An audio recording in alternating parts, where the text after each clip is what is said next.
So if we peel that cap off of the ribeye subprimal and merchandise that, it kind of almost turns the ribeye muscle itself, the longissimus dorsi, kind of almost turns that into a byproduct. Wow. Yeah, it's crazy to think about that, but it's a highly valuable byproduct. Sure, and sure. and our challenge.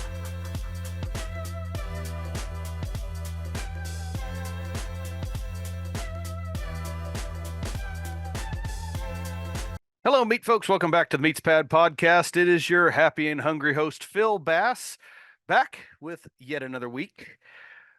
This time, we are actually sharing a podcast called Practically Ranching, hosted by Matt Perrier. And I was the guest on Practically Ranching a couple of weeks ago. And this is the recording. The recording is more focused toward our cattle producer community, but there was definitely enough meat sciencey kind of stuff in there that I believe our listenership would find interesting.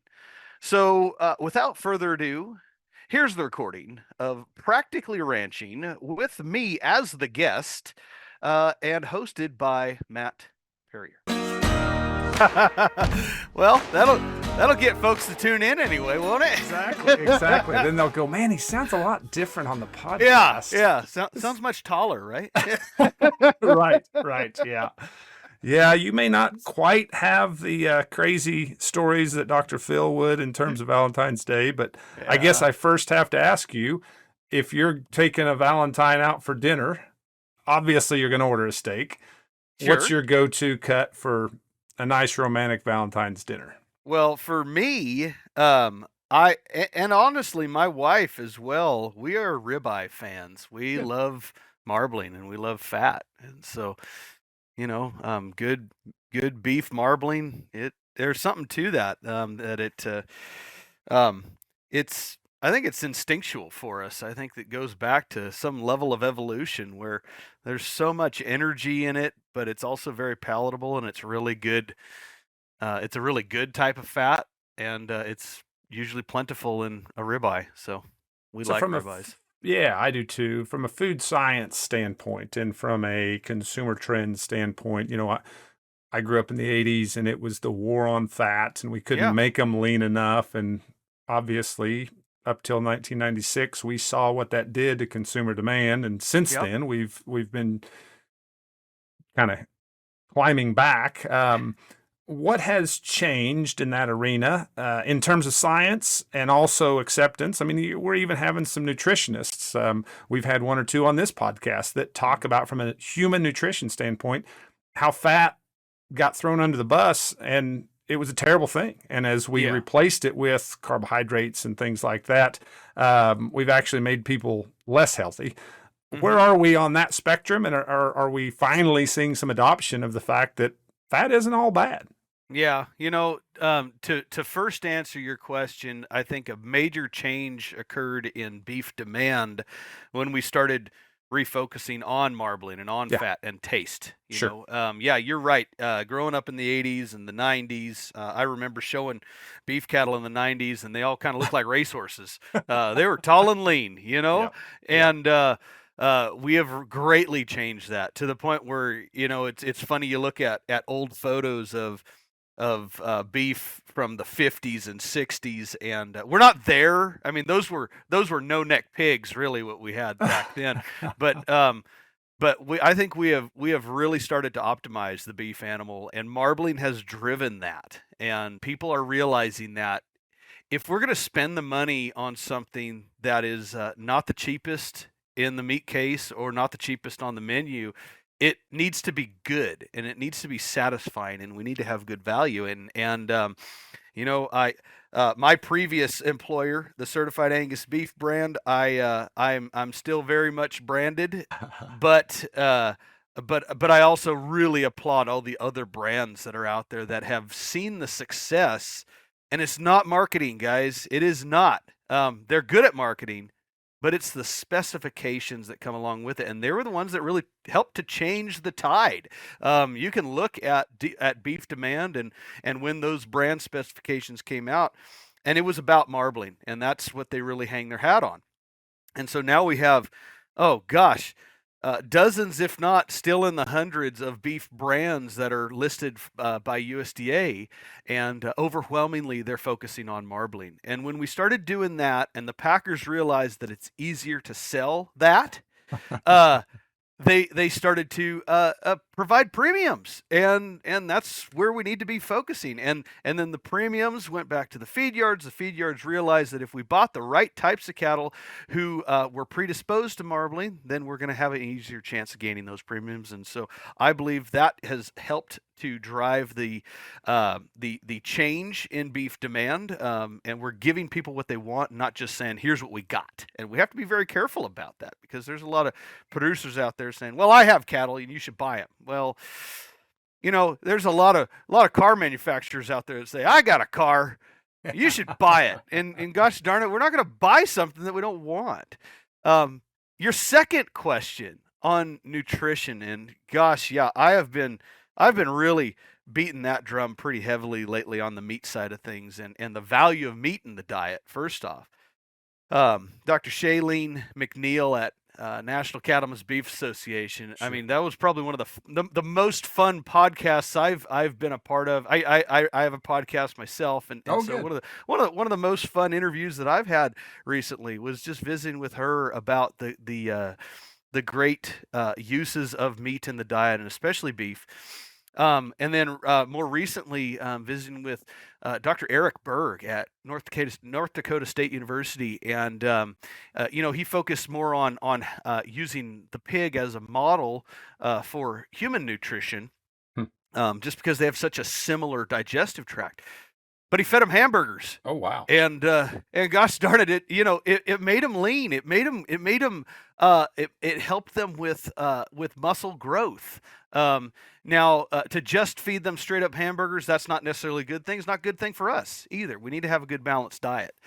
But meat in the diet is critical. The war on fat was the wrong thing.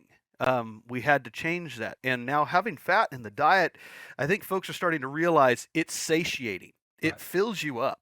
You're not hungry shortly after. If you eat just I don't know, a candy bar or something, you're gonna get that shot of glucose. You're gonna get that shot of sugar, and it's great for the brain, and it makes you active for a short period of time.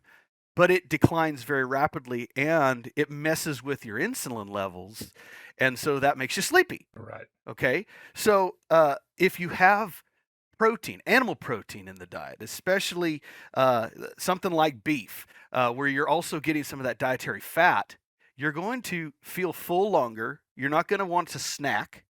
And that dietary fat is great for muscle energy. I mean, that's the energy that our muscles want to use first. Okay, so yeah, I mean, we still need glucose in the diet. It's good for our brain. Our brain is a glucose user, a very heavy glucose user, and it's probably the reason why, if you're really feeling low, or you're trying to drive and you're having a hard time staying awake, that Snickers bar is going to do that immediately. But you also need to be snacking on some pork rinds or a beef stick or something at the same time to extend that energy level. So anyway, I'm going on and on about this, but I think it's a pretty cool subject. No, it is. And when a meat scientist talks about the two things that you've just talked about for the last 6 minutes, one being beef demand and consumer demand and basic trickle down economics from consumer all the way back, and then flips the switch and gets to talking about human nutrition and why it is that what we were told through the late 70s, 80s, 90s, in terms of, no fat, no real, what I would say, bodybuilding protein. I look fast forward to today, look what's happened. And that's why you're on here. And this is why I go after guests who, like yourself, don't just know one thing pretty well, but see that it's kind of this holistic thing. We have to know a little bit about all of it. So, it's all tangled up. That's why I love being a meathead, because I have to know a little bit about a lot of things. Yep. And I feel like I do know an awful lot about just meat fabrication, beef especially, but I have to know a little bit about a lot of things, because that entire everything that you do to that animal, all the way from the point of genetic selection, is going to impact that meat finally. and that's the final product. And we have to continue to remind our producers. I was just in over in Salmon, Idaho, talking to a group of ranchers over there, and I always like to quiz the audience and say, "What is it that you raise?" And it's funny to see some of the old timers say, "Well, weaned calves or fat steers." No, you are raising food, Yeah. and if people don't want to buy it, you're no longer ranching. You just have a petting zoo. I mean, we have to have something that people want and they want to buy it, and we want to buy it again. And that's where, if we're focusing on high quality genetics and good management and picking the right animals and feeding them well, and marketing them appropriately, we're going to have a sustainable economic system, and it's going to be able to be passed on. So I didn't invite you on here to talk about this, but I have to ask, when you do have that rancher, because I hear that more today.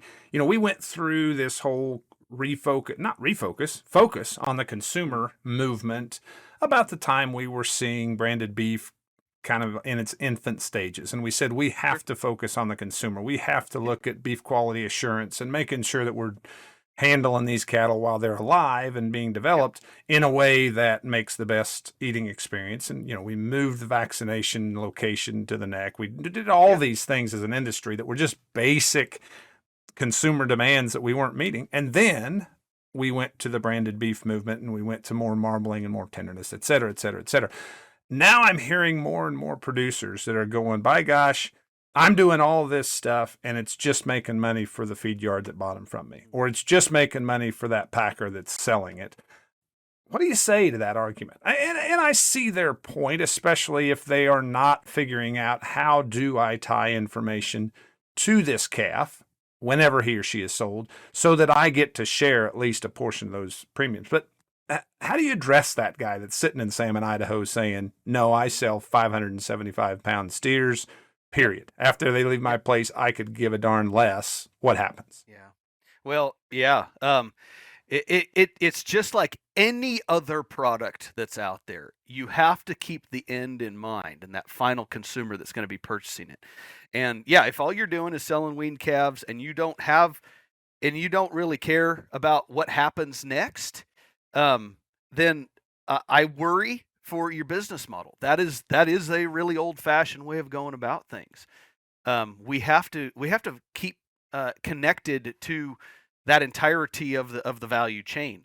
So if you're selling, you need to know who you're selling those animals to, and talk about all the great things that you're doing for those animals. So hopefully you're preloading them with good vaccination protocols, that you're out there and making sure that they're getting the colostrum they need early on in the chain. Maybe you're not going to retain ownership.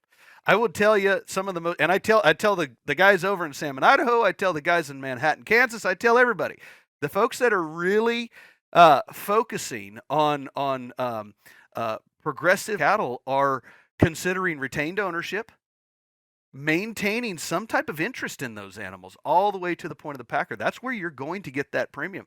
But it's also a risk. But it's a risk that you're banking on you've done the rings and some of those premiums.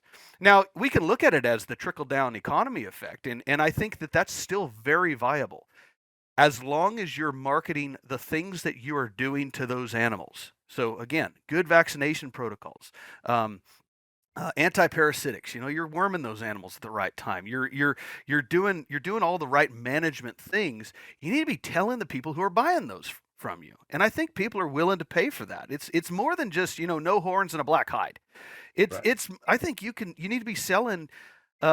You've gone through beef quality assurance training. You're vaccinating in the right place. If you are creep feeding, you need to be telling these people that, because those animals are now, we're learning more and more about from the meat science side that fed calves are marbling really well later on in life. You're teaching the cells, the muscle cells, what to do early on in life, so that when they are eventually on the high concentrate feed ration, they know what to do with that. The body knows what to do with that extra, and so all of those aspects needs to be sold. And I know a lot of guys that have decided to try to market direct to consumers, and that way they think they're going to gain the value, and it works for some. It's the ones that are really good at marketing and have that already pull through demand. People are asking for it. But for the folks that maybe have 1,000 head, um, it's really hard to direct market all of those animals, and so we still need to use the normal market chain. And in that case, you need to be selling what you have. You need to be talking about all the great things you are doing to those animals. And if you're not promoting that, then you're missing out on value opportunity. So I gave you a whole bunch. I know to No, work with there. that's exactly what I mean. That's in my opinion, that's exactly right. And it's so disheartening sometimes to see just how short-sighted sometimes that we are in the farming and ranching industry, and that not only are we just producing X commodity, Mm-hmm. but I could care less what happens afterwards. And I'm going to, oppose right now. I know out in NCBA or a week or two ago, they were discussing the animal disease traceability program. And all of a sudden that gets tied to ID, and that gets tied to big government and big brother watching. And they're going to just, tell me that I poisoned someone on down the way. And I'm against that.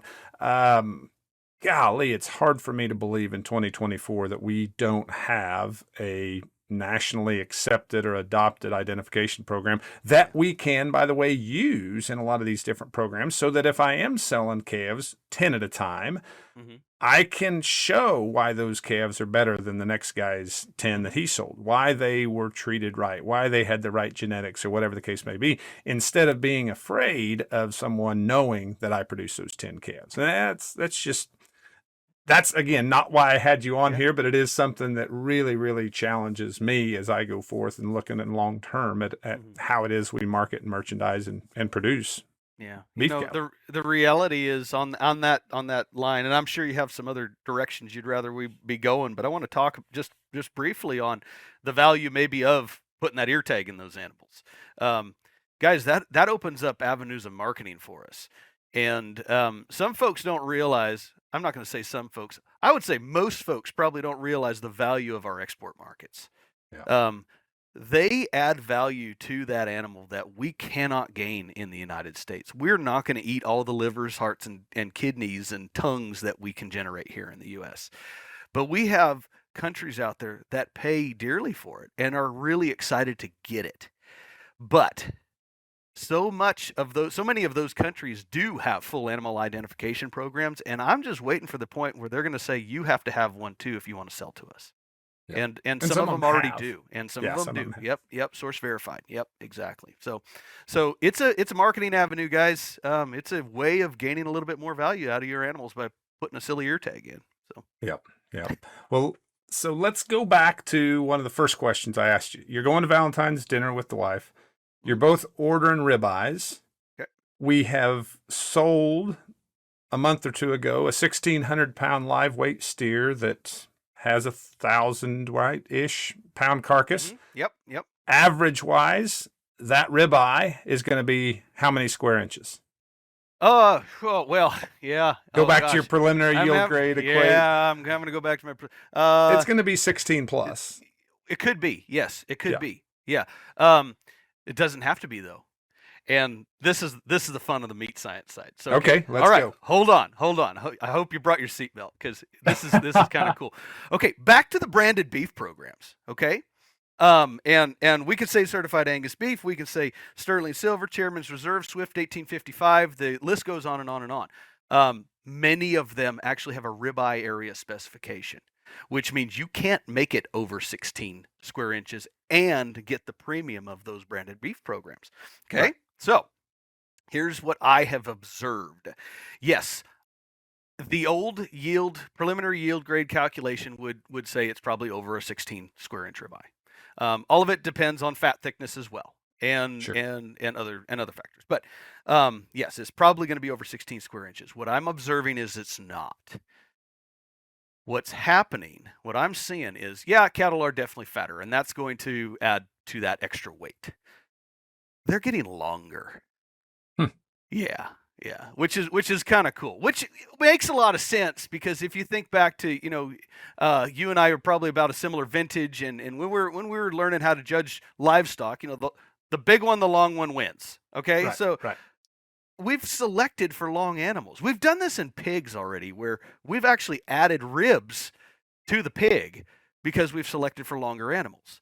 And so now that we're getting bigger bellies and longer loins, and there we are. So I'm noticing some of the really high hot shot genetics that are out there, where there's this mysterious 14th rib showing up. Yeah. Cattle are supposed to have 13, according to my books and the things that I teach in class. But this mysterious 14th rib is popping up occasionally, and I still get the opportunity to do an awful lot of beef cutting, and it's fun to see that. Sometimes it's just kind of what we call a floater rib. It's just an extra little thing that's hanging out there. But I've seen just straight up, this is an extra full-on rib. And what we're doing is we're just telling nature we want them longer because we're going to get more of those middle meats.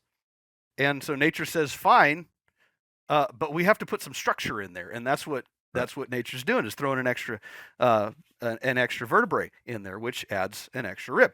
So all of that to say, yes, we may be getting really, really big animals, which is awesome because that's more meat. Leads to little complications on the fabrication side, but we're meatheads, we'll figure that out. They're getting longer. They are. And yes, we're getting some really big ribeyes, but I wouldn't say that it's an overweight. I wouldn't say it's a big problem. I'd have to go back and look at the recent beef quality audit to see, but I think we're still in a pretty similar average of about 13 and a half square inches. Yeah, yeah. And back on the extra rib conversation, this has been a while ago, and so I had to reach back. But episode 22 of this podcast, which was October 22, I had Dinah Clark from CAB on, yeah. and she said the same thing. And in fact, when I saw her doing a cutting demo at the CAB conference when I met her, she mentioned it up from the stage, that more and more they were seeing this, not a floater rib, but an actual attached rib, which, yeah, I mean, we always laughed about the fact, wouldn't it be great if we could make a longer longissimus dorsi? Yep. Wouldn't it be great if we could make those middle meats that drive so much value, especially on these high quality type of carcasses, into said carcass? Wouldn't it be great? Well, guess what? Maybe we are. And I think everybody who's listening to this knows why a big ribeye is bad, especially in food service, but even sending home. But if I wanted let's say a 14 ounce, 16 ounce, you make the math work, but what I would call a pretty good sized steak out of a 16-inch ribeye. Yeah. How thick is it going to be? It's going to start getting almost less than an inch. At 16 square inches, you might be just less than an inch, and it depends on the fat and everything else that's adjacent to it. But yeah, it just keeps getting thinner and thinner, and so it's kind of counter to what production is being told is like, make them big and more muscle weighs more, and that's great, but it is harder to sell those really, really big ribeyes. So I don't think, as an industry, that in any time soon, I mean, we've added carcass weight every year for ever and ever and ever, it seems like. Yeah, it's an average, linear average of about 5 pounds of carcass weight each year that we're adding. So if that is linear and has continued, and we're seeing reduced cow numbers over the next 3 to 5 years for sure, and who knows what after that, we're not making these things any smaller. No.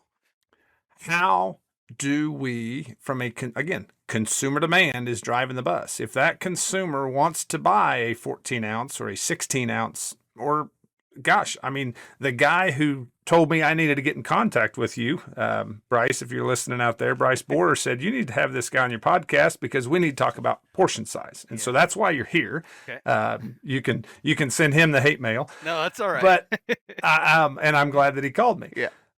But his deal was, I just went out for my anniversary with my wife, and you know what? A 10, 12 ounce steak is plenty anymore. Sure. And if I want a 10 ounce steak, that thing's going to be 3/4 inch or less thick. Yeah. Why don't we start cutting these ribeyes in half? Why don't we start figuring out how to portion size these so I can nobody wants to talk about a thin, juicy steak. They want a thick juicy steak. Yeah. How do we do it and not compromise the efficiencies of production and scale and everything that we've done in this industry to put up with 1,000 and 1,100 pound carcasses? Yeah. Oh gosh. Oh, I have so much to tell you right now. hanging out with the chef groups over the years, they're in the fine dining restaurants where you're going to see the steaks and everything.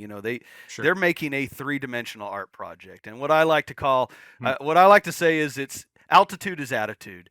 If you can get some thickness to that steak, it's going to look better. It's going to be easier to prepare. You're going to get the right degree of doneness you're asking for. A really thin steak, there's only 2 degrees of doneness. There's raw and well done, and that's it. There's not much in between.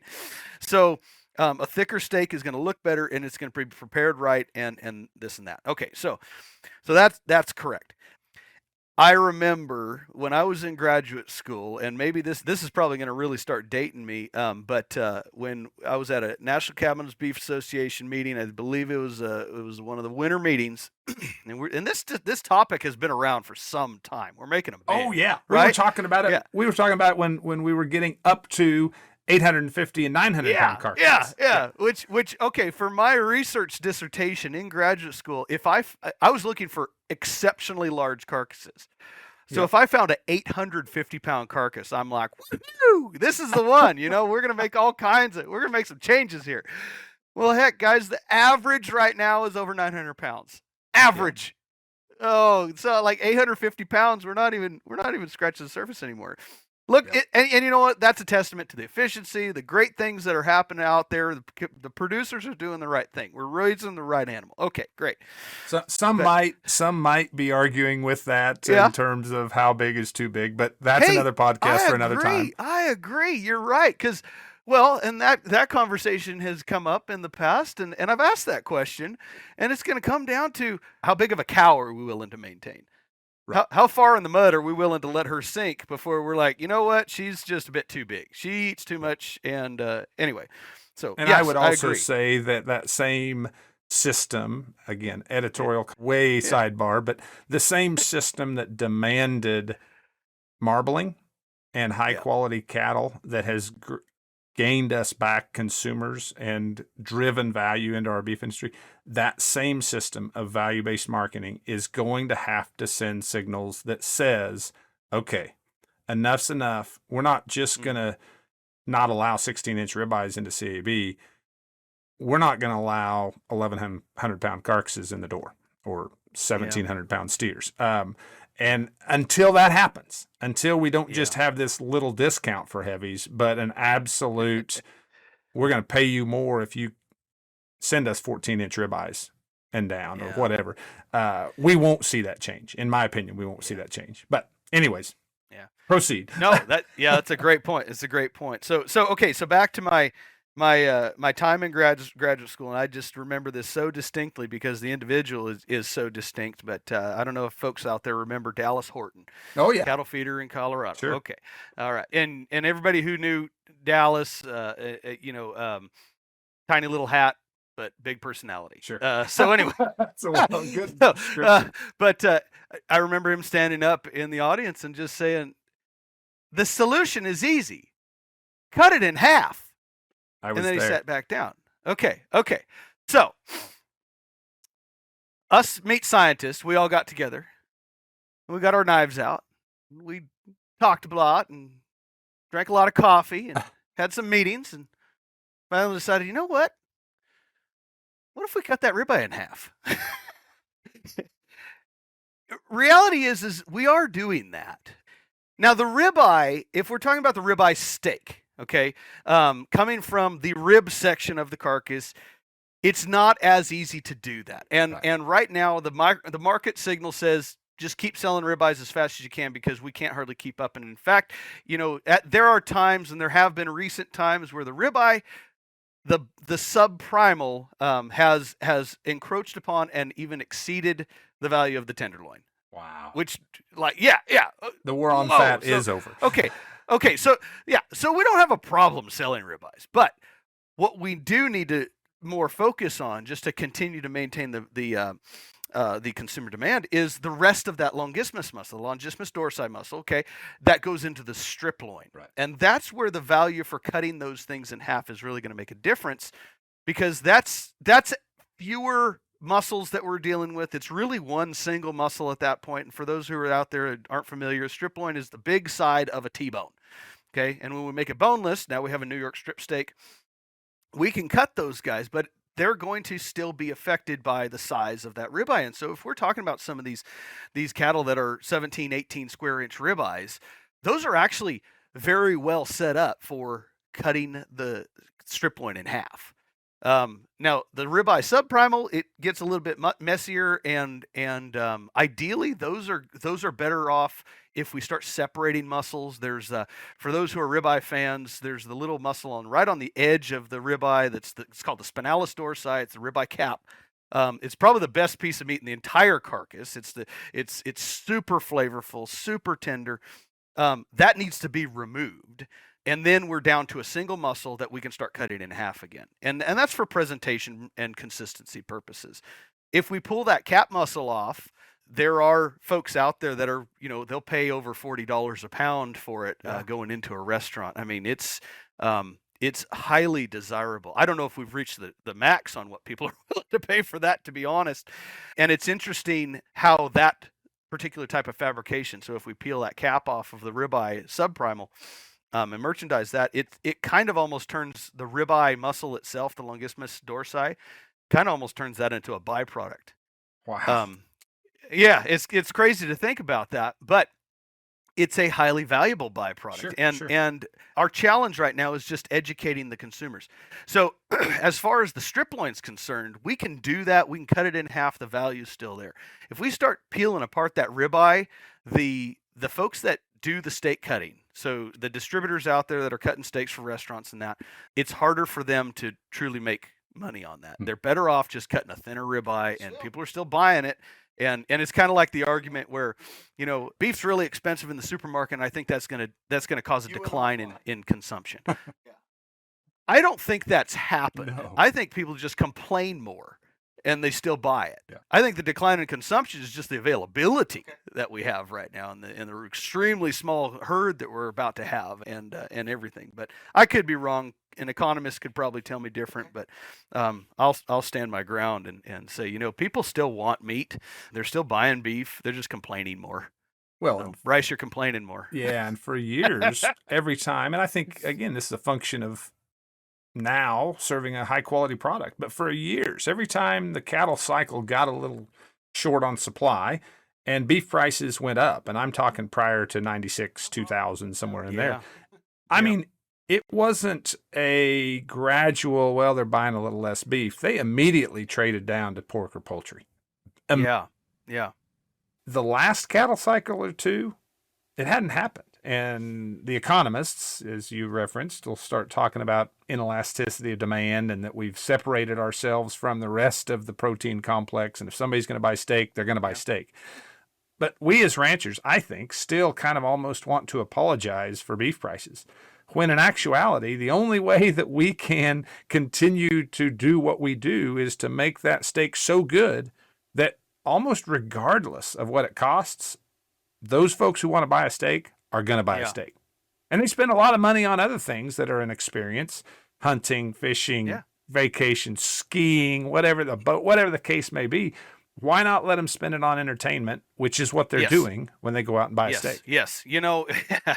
I used to joke, we have to take a play out of the playbook of our friendly local drug dealer. They got something that people will pay for, and will pay anything for, and I think that's where we're starting to hit a bit of a stride. You're right. I think the economists are right where we have disconnected from the other protein. It's not a trade over protein.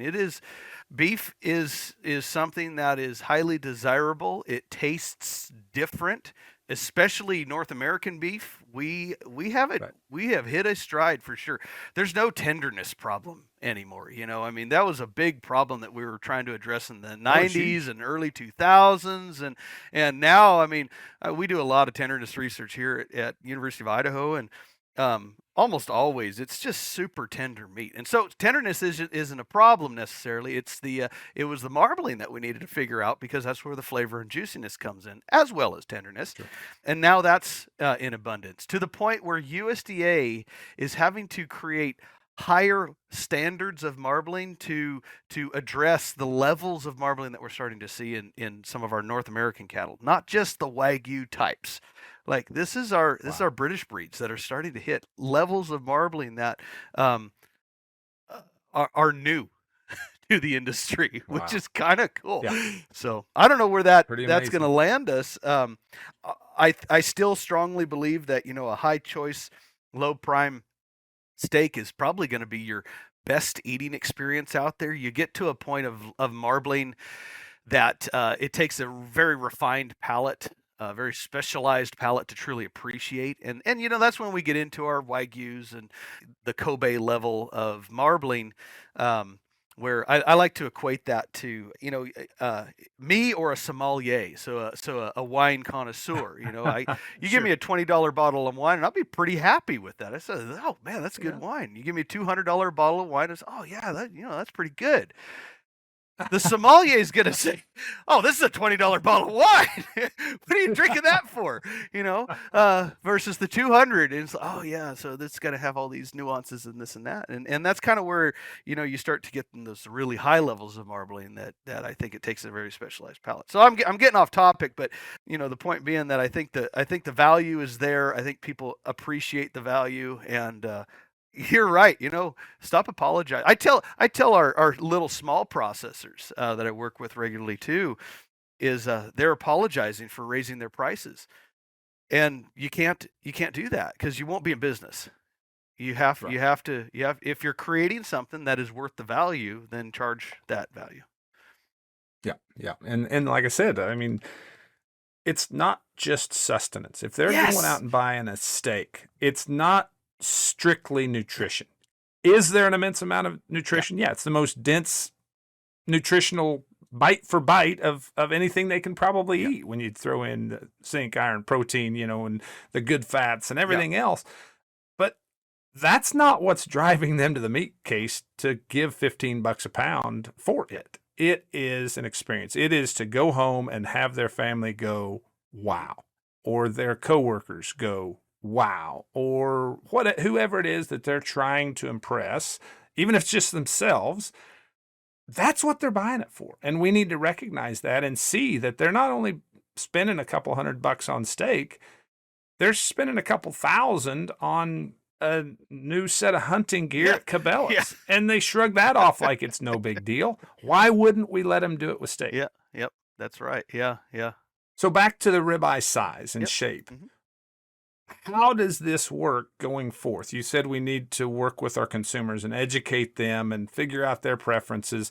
If we and when we figure out how to effectively cut that spinalis cap off, after we figure out some of these growing pains with a knife in the meat room, how do we get the consumer to be okay with having a ribeye that is no longer shaped like a ribeye Yeah. or a strip or whatever the case may be? Yeah, that is the challenge right now, and ultimately, it's going to come down to the big changes in food happens at the restaurant. It's not going to happen at the retail sector. It has to happen at the restaurant level, and so it's getting into some of those influencers in certain areas. Usually, the high dollar restaurant in a large metropolitan area that's willing to try something different and provide for the dining customer exactly what they're looking for, a great experience, but maybe something new. And it is new. It's a new idea on kind of the same old thing. And so, you mentioned Bryce. Bryce said, 10 ounces of steak is great. And we can absolutely do that. And, even 8 ounces of steak is usually just fine for most folks. I know that there are those who go to a steakhouse and they want ribeye, but they buy the fillet because it's only 8 ounces. And I've seen that personally with my own family. So if we can adjust how we cut those, but then also at the same time educate the consumer about that, then that's where we're going to start to be able to really capitalize on those really really big animals. Challenge always comes down to who's making that final sale at the restaurant. It's the wait staff. And Yeah. as and gosh darn it, guys, these are the people that are getting paid the least, but are going to they are the ones that are driving the ship. And we have to be conscious of that. And now I'm speaking to all the chefs that are listening, all two of them probably, but all the chefs that are listening out there. We have to. We've got a You few. got to. We got Okay, a good, few. good. We have to continue to educate the wait staff because they are the sales team of the restaurant, and if they can Right. explain the difference. And talk about how this is going to be a great eating experience, and it's exactly what you're looking for, and it's the right size and shape. That's no different than somebody selling a pickup truck. You come in and say, I want a truck. Well, we got a big truck, we got a little truck, we got the truck with the long bed, short bed, 4-wheel drive, no wheel drive, whatever. There's no wheel drive, but I mean, That one's it's good. cheap. That's the one's pretty darn cheap. Yeah, we got a few around here, in fact. But anyway, so it's designing the experience for the customer. The wine industry figured this out a long time ago. Oh yeah. What are you feeling like today? What are you going to have with your meal? Are you having steak? Are you having chicken, fish? What is it? And now we're going to calibrate the wine for what you want. Well, my question comes back to what I think we need to be asking is, what are you feeling like tonight? Are you feeling big and bold and robust? Are you feeling something a little lighter? You want some lighter fare? We have some of that. Cool thing about beef is we can hit all of those categories. Yeah, Beef isn't exactly. just big and robust. Ribeyes are big and robust. And even more so, if you want punchy in the face big and robust, you get a dry aged ribeye. And now you're selling the really big red that's on the shelf, and to go along with that. But it's designing the experience for them. And unfortunately, too many folks who are, they're wait staff. If you look at the old steakhouses and say like New York City, there's still a few folks there that made a career out of it. And Yeah. unfortunately, I don't think that's a case anymore. There are folks that are just trying to make ends meet between jobs. And if we can help them, show them how selling these different items, they start to get more buy-in into the restaurant. They stick around a little bit longer. They become your exceptional wait staff, and now they're selling this different steak that might be a lower cost now to the restaurant because maybe it came from a bigger animal, but it's in a different manner. And if we can upsell in that category, I like to talk to the wait staff occasionally, and if you sell the chicken, that's fine, but you're going to get a bigger tip if you sell the steak. Yeah. Yeah. That's just plain and simple. It's a percentage that people pay, unless you're tight and you're not willing to do that. But mostly, people Most. will pay Yes. 15-20% for a tip. And so if you sell that Yeah. steak, you're better off.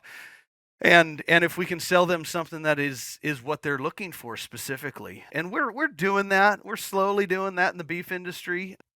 Pork and chicken figured that out a long time ago, but Yeah. it was more chunks in pork and chicken. Speaking of chunks, I think back to when I was a kid and all the beef that we had came out of the freezer and it was wrapped in white butcher paper and it was the broken legged bull or the open heifer or whatever the case may be. And so a sirloin to me, until I was 23 years old and working in, or 22 years old, living on my own, a sirloin to me was this Brontosaurus huge, steak. Yeah. yeah, that was cut maybe 3/4 of an inch thick. And just like you said, it was either going to be raw or it was going to be burnt to a crisp. And it was always burnt to a crisp off of our grill. And then we'd cut that into portions for everybody to eat a piece of this sirloin. I went to an Outback Steakhouse in 1997 in Harrisburg, Pennsylvania. Somehow I'd saved up enough that I could afford that at that time. I think it was a $7.99 sirloin dinner with all the trimmings. And they bring out this sirloin that, and I'd never heard your term that today the chefs are making a 3-dimensional art project. But this Outback Steakhouse had, in my opinion, a 3-dimensional art project. It was a sirloin cut like I'd never seen a sirloin. And the thing was phenomenal. It was red and juicy, but the reason it was because it was 2 inches thick by 2 inches wide by 3 inches long. It was a cube of steak, and I loved it. And if we can do that with a sirloin, why can't we do that with a ribeye? And it's interesting to me that I just think of it as strictly a consumer issue and or strictly a packer or further processor that's a steak cutter. I think those are the two choke points. And you gave a really good perspective that it may very well be that wait staff at the restaurant that is the one that we need to lean on. Yeah. We need to be helping them. And I'm glad you brought up the Outback example because I meant to mention that. So yeah, Outback Steakhouse really popularized what we call now the baseball top sirloin, and so yeah, it's exactly what you're proposing to do with a ribeye. We took this big old muscle group that comes from the rump area, and now we just cut it into half and even thirds. Right. And it's fantastic because, and part of that, and this is where, I mean, meat science, we might come up with an idea, but sometimes we're really bad at selling it. But if you look at the top sirloin, like you're saying, so the old-fashioned Brontosaurus top sirloin steak actually has 4 muscles in it, and every one of those is going to taste different. And one of those muscles, the biggest one, has 2 what we call heads to it. Different muscle is going to have a different eating experience. Okay, what Outback did was they said, no, I want that one. I want that muscle. Just the one.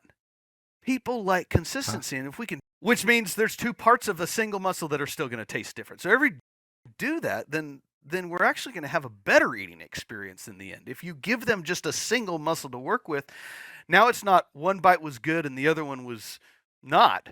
Now it's like all the bites are similar and they're all good because you don't have much to compare to. We can do that with the ribeye. Now the ribeye is very special because it has 3 main muscles and they're all really good. And that's why we're probably not going to be taking apart ribeyes in vast quantities right now. But the strip loin is a great example of how we can start taking that idea from the sirloin and apply it to another muscle. So the strip loin really is where the value is right now because it's easy to do. You don't lose a lot of yield. When you start taking apart ribeye, things just start getting complicated at the steak cutter level. So it's not the packing house, and expensive, exactly. And restaurants, as much as if you can get in front of a restaurateur and really have that conversation, it's not percentage of food cost that is driving the value of your restaurant. It's how many dollars you're taking home in the end. And a lot of chefs and restaurateurs are trained to, well, this is what my steak costs, and that has to be 30% of the overall value, the cost on the menu. We have to go away from that. We have to say, maybe the steak costs this and it's going to be actually 50% of the cost on the menu, but we're actually going to sell more of it. And so we have to start looking at just menu pricing even a little bit different. Grocery stores are the same way. They kind of have a set percentage that they need to charge for the item. And we need to take a step back and say, well, we could probably sell more of this if we just lower the calculation percentage, or actually raised it. So we would say, well, the overall sale cost is actually going to be 50% of what it is, but we're going to sell more of it. So we're going to get more steaks through the door at a little bit lower cost, but we're going to sell a lot more of them. So there's more dollars coming home in the end.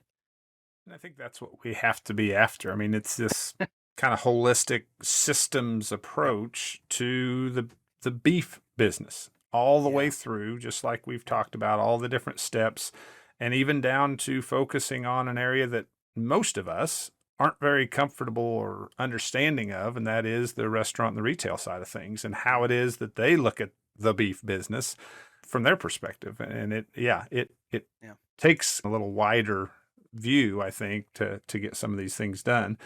Yeah. So final question, this will be the easiest one. If you are beef king for the day, priorities, let's say if you could pick 3 things in order, what from now for the next 30 years drives the most consumer dollars back into our business? Told you it was easy. Yeah, well, is this a political podcast? This is everything podcast. How crazy are we going to get here? Because the crazier the better. Listen, so I've been thinking about this, and in fact, something really hit me the other day. So I get a chance to talk to a lot of beef producers and packers and processors and restaurants and everything. It was when I was going to hang out with the sheep guys. That Okay, something. we can't talk about Well, that. no. It's all right. It's okay. It's okay. No, go ahead. And something really hit me that I think is very evident right now in the beef world is there's we don't sell a lot of sheep meat in this country. And why is that? Well, okay. Uh, there's a I know where you're going. There's a historical background to that, but I believe we could probably sell a lot more sheep meat in this country if we had more of it to sell. Based on some of what I've just more recently started to observe in that industry. But we're not raising more sheep. I think right now that more dollars could be taken home to our producers if we could raise more cattle, because the value is there. I believe we can do it because of the innovations that we have been able to gain in farming practices and just overall agricultural technologies that are available to us. We can make more beef. If I were king for the day, it would have to come back down to we need to re-educate the consuming public of where their food comes from, and that has to go and start making changes to policy. I think we're limited with our ability to raise more beef, which if we can, I mean, if a producer's limited on the amount of cattle they have by the amount of land they're going to be able to use. Exactly. And I mean, yeah, there's always going to be the limitation of, how many hours in a day too, but I think it's the amount of land that we have, and we're not using the land like we should be. There's an awful lot of public land that has far too much restrictions on it. And some guys are just throwing their hands in the air and saying, I don't want to do this anymore. And that hurts. That bugs me. So I think the natural resources are there. They are abundant. I know we've gone through some hard times in the Central Plains recently. I know there's the drought. I know that we have challenges there. I also believe that if we just were able, given the license to farm and ranch like we should, then I think that would be the biggest change. And that, I don't know if you were expecting that answer, but that's what I've been observing lately. The one thing I like about meat scientists is I never know what to expect. Wit, dry humor, I said this to Diana Clark when she was on here. I don't know what grad level class it is when you enter meat science masters and PhD programs, but each one of you comes out of it with that. You never know what you're going to get out of it. We all got a screw loose, I think. Yeah, too many days in the cooler. I can't disagree. Yeah. So that's one. Okay. Do I still have two other wishes? Yeah, you can two grant more. Me? Okay. Do they get crazier? No, I don't think so. I think they'll. Okay, maybe I'll give you. Probably I'll give you both of. So that's the big ask. Between that and world peace, I think we'll be set. Yeah, be a piece of cake. Okay, be a piece of cake, right? So, Dr. Phil for president. Yeah. Oh man, no, I'm too lazy. I like my job. The others would probably be, we need to continue to help our producers see where their end product is going. Right now, I got two things I want to tell you. So there's Certified Angus beef is one. I'm pretty sure Creekstone Farms. There's National Cattlemen's Beef Association, and many of the other state beef councils are regularly taking folks out to ranches and helping them see where their food comes from. It's not enough. It's never going to be enough. There's never going to be enough buses to bring all of the consumers out there. But man, eyes open when they see just how much care goes into raising livestock, just how much work. I used to do that all the time, and I still try to as much as I can, but bring chefs out to ranches because they're influencers in their communities, and so often they leave and say, we're not paying enough for meat. We put an awful lot of work. There's an awful lot of work that goes into raising beef, especially. it comes down to we need to continue to open that door and bring people into our world. I've been for a very long time one of the biggest critics of animal agriculture because we have failed to tell our story. I think we're getting much better at it now, but we have a lot of work to do because we failed to tell our story, and now somebody else has gone and told it, and they've told it wrong, and now we're having to backpedal a little bit. So shameless pluggery. Two things to that one point is we need to make that connection more. And so one of the things that I really try to promote is just getting more people out to the farms and ranches and trying to make that connection. I know that takes time, guys. I really do. That takes time out of your day that you're already very, very busy doing. And I also know that some of us take up farming and ranching so that we can stay away from people. but but if it's not for people, again, all we have is a petting zoo, and so we have to make sure that we are still selling that final product. And so we need to continue to communicate. I recently here again, you can edit this out if you want, but I recently wrote a book. It's called "It's Not a Cow" for folks out there who are in our world. Everybody calls anything that moves and has four legs a cow, and we all know that that's not true. And so that was the preface of it. But ultimately, we need to get the message out. And I finally decided, well, this is one way I want to get the message out. Is just a lot of folks in agriculture are probably reading it, but in the end of that book, I say, please pass this on to somebody who needs it. We need to be telling that story to our consuming public, and we need to be getting that message out in a very more elevator speech kind of version. And it's so hard to do with animal agriculture because it's so complicated. You can't just say it in 30 seconds. And that's why I felt like I had to write a book to do that. But it's not long, and it's not a coloring book, but it's not long at the same time. But that would be my second wish, is we need to continue to help make that connection to the consumer. And we need to get more people out to the farms and ranches. We need to show them the good that we're doing, the good that cattle and livestock bring to the world, beyond just the nutrition, but also how it enhances the natural resources that we have. And especially like way out here in the West, I mean, the ability to limit wildland fire fuel. Sure. Cattle are amazing grazers. They can go places that four-wheeled and even tracked vehicles can't go. And they're making meat in the process, which is so cool. They're making a food out of land that we can't use. And so I guess that kind of ties into my first one, but that would be my second one. Is we need to continue to make that connection back to the consumer. And then I don't know. Finally, it's we need to continue to remind our producers what they're doing. They're making food. We need to be proud of that, and we need to be selling that. And this I was thinking of something earlier on in our conversation, and so maybe this is a good time to say it. But a lot of farmers and ranchers are very humble people, and that's great, and it's a good virtue to be humble. But you also need to promote yourself. You need to talk about the good that you're doing, because ultimately it's going to be good for the industry. We can't just sit quietly and do our thing, because we're going to go into non-existence, and we can't do that. That's not right. It's not right for the world, and it's not right for our industry. So we have to tell our story.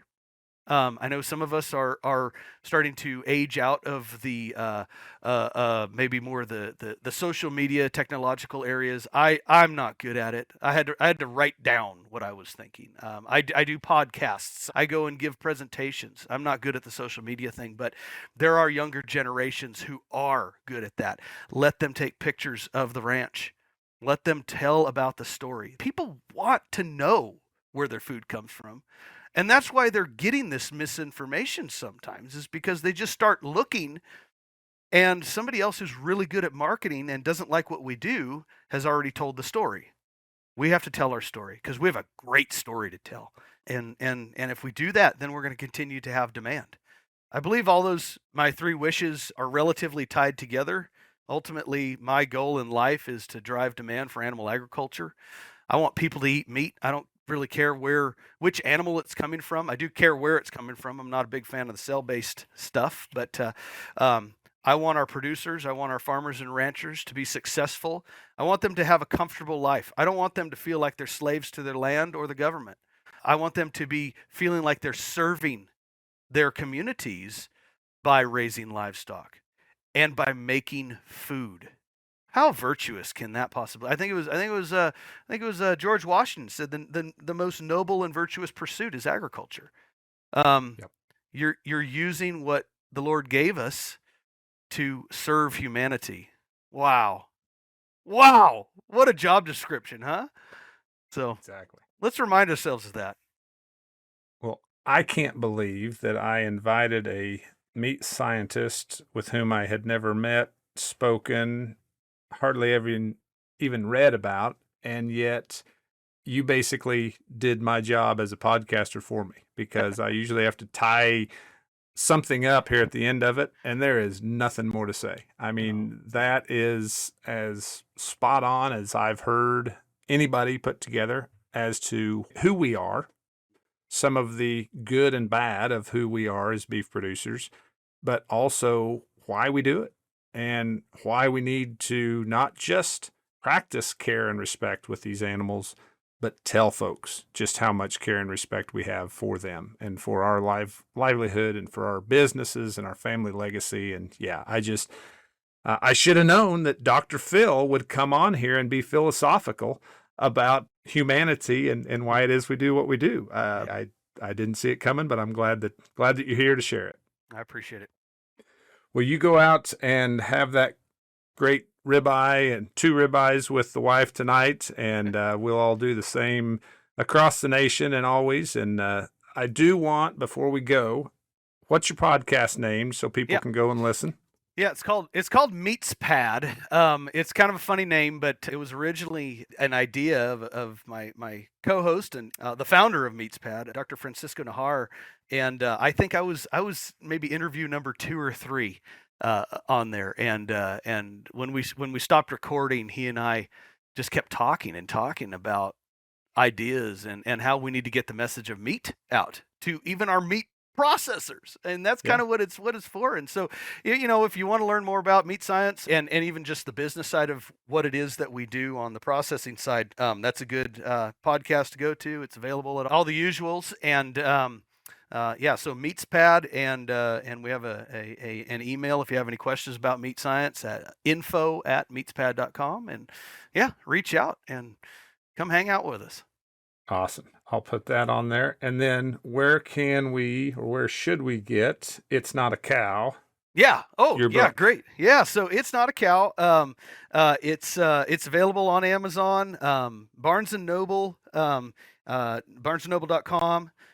We were actually a bestseller for about a week there on that list, which was kind of cool. That is awesome. Yeah, and then thriftbooks.com. I've also seen it there. I'm a big fan of Thrift Books. If you're not familiar with that particular website, if you like reading and you don't like spending a lot of money, that's a good one to go to. So I'd say that you are in good company talking to folks on this podcast. If you want to read, educate yourself, and not have to spend a lot of money or time to do it. So that's probably why they're listening to this thing as they bounce along in the pickup or tractor or horse or whatever the case may be. So, well, I would probably be that guy that kept you on here visiting for another hour or two, but I know you've got things to do, as do I and the listeners, so I'm going to end it there. But just thank you so much for everything you do on a daily basis for beef producers across the nation, not just in the Pacific Northwest. And thanks for being on here. Thank you. It was a pleasure. Thanks, as always, for joining us for this episode of Practically Ranching, brought to you by Dale Banks Angus. If you feel inclined, leave us a comment. Tell us how we can do even better. Like us, share us, subscribe. We're continuing to see great growth of the podcast. We love hearing from our listeners and getting those good ideas for guests like Dr. Phil. So if you've got an idea in that regard as well, send them our way. We can't promise to get everybody on, but I always like that input from listeners. So stay warm, take care of yourselves this winter and spring during calving and sale season, and we look forward to talking again in 2 weeks.